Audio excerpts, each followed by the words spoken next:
My name's Paul Haring. I'm a staff photographer for Catholic News Service in Rome. Prior to working in Rome, I worked for CNS in Washington for 5 years, where I edited international photos primarily. And the bulk of the editing I did was photos of the Pope in the Vatican. And as I sat at my desk, over the years I started to realize, well, I could do this myself. You know, if I was in Rome, I could be shooting these pictures and captioning them.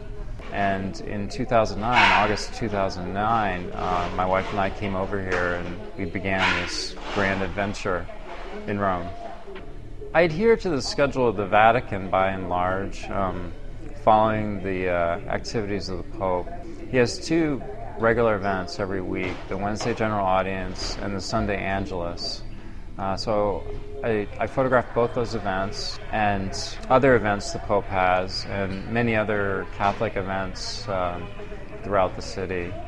And I also do a lot of international photo editing, try to help out the Washington desk to be ahead of the curve when they come in. Some of the international editing, at least from Rome, is done.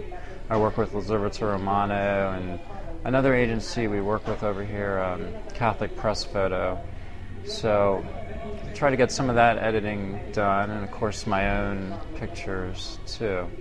I consider it a very privileged opportunity to be close to the Pope, and perhaps I'm close to him, well, maybe less than 10 times a year. But for the most part, we work with long lenses, and we try to do the best we can in that way. There was one image I shot in the Basilica, and every photographer wants to get a good picture of the Pope kissing a baby or something like that. And there was one moment in the Basilica where the Pope spontaneously went over to a baby. He doesn't always spontaneously go over the children. Sometimes the children are brought to him by ushers.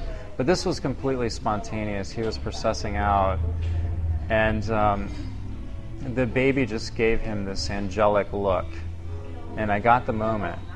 And it was very rewarding, because it's very hard to get, because we have to compete in a sense with other photographers who are also closer and trying to get that moment as well. So that was a special picture for me. Since I've been working with CNS in Rome, I haven't traveled too much with the Pope yet. That's going to start this weekend, in fact, when I go to Venice with the Pope.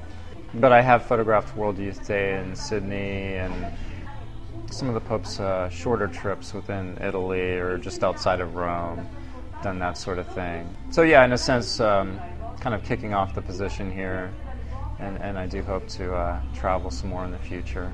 For the first time, I was given a cool opportunity. I was one of 4 photographers able to photograph Pope Benedict when he venerated the casket of Pope John Paul II. And the kind of funny thing about it was, I didn't know I was going to do this till basically I was going to do it. And sometimes that's the way things happen here, very spontaneously, and you have to be prepared for anything to happen. But there's also an excitement about that, kind of spontaneity that can be enjoyable. But I did feel in that, being chosen for this position, it was a very, very special opportunity.